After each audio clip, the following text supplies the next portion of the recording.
咁我好簡單咁樣去分享下，咁因為咁我嗰個案例咧就係其實關於係我朋友嘅佢嗰邊親戚嘅事例嚟嘅咁樣。咁佢嗰邊咧講俾我聽咧，佢就係話嗰邊係好家財好貴，日日都嘈，即係 even 係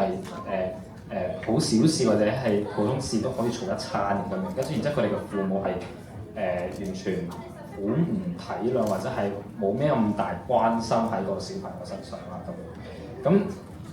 因為佢都日積月累好多啦咁跟住我個朋友就同我講，咁佢就佢個親戚有一日就即係決定咗佢離家出走，佢要同佢父母斷絕關係咁樣，因為佢真係忍咗大約都有十幾年嘅咁耐嘅時間咁樣。跟住就即係直到依家啦，都好多年過去咗啦，咁佢都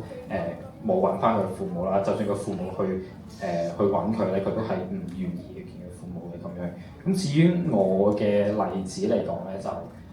都係相對係心靈上嘅一個嘅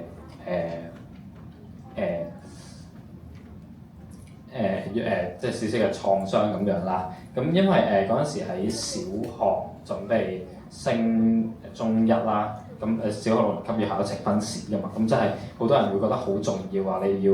一個好嘅分數，你先可以考一間好嘅中學啊咁樣。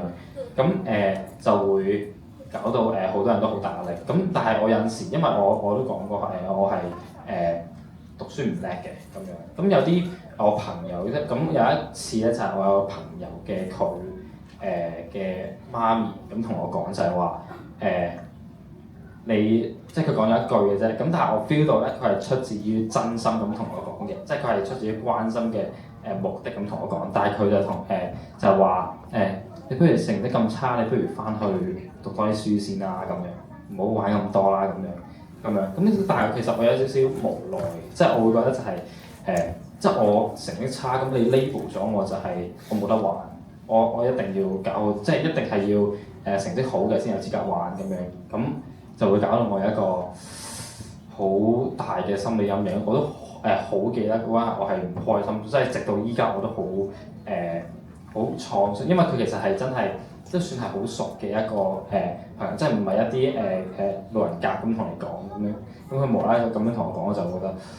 原來你一直咁樣睇我咁，即係我喺你係啦，我喺你心裏面，即係我俾你 label 咗我成績唔叻就唔可以同你個仔玩啊，或者點樣都好咁。咁係咯，呢個係我簡單例子啦咁樣，即係呢個係我嘅經歷啦咁。所以我會覺得有陣時係有陣時虐兒或者係一啲虐待啦，唔一定係淨係手嘅虐待啦，可能你語言上嘅虐待啦，你舌頭上出咗去嘅説話咧係收唔翻嘅，有陣時係可能會重過你即係手嘅一啲虐待啦咁樣。咁所以呢個係我嘅觀點咁。係啦，多謝呢個簡單嘅分享。好多謝希晴，咁就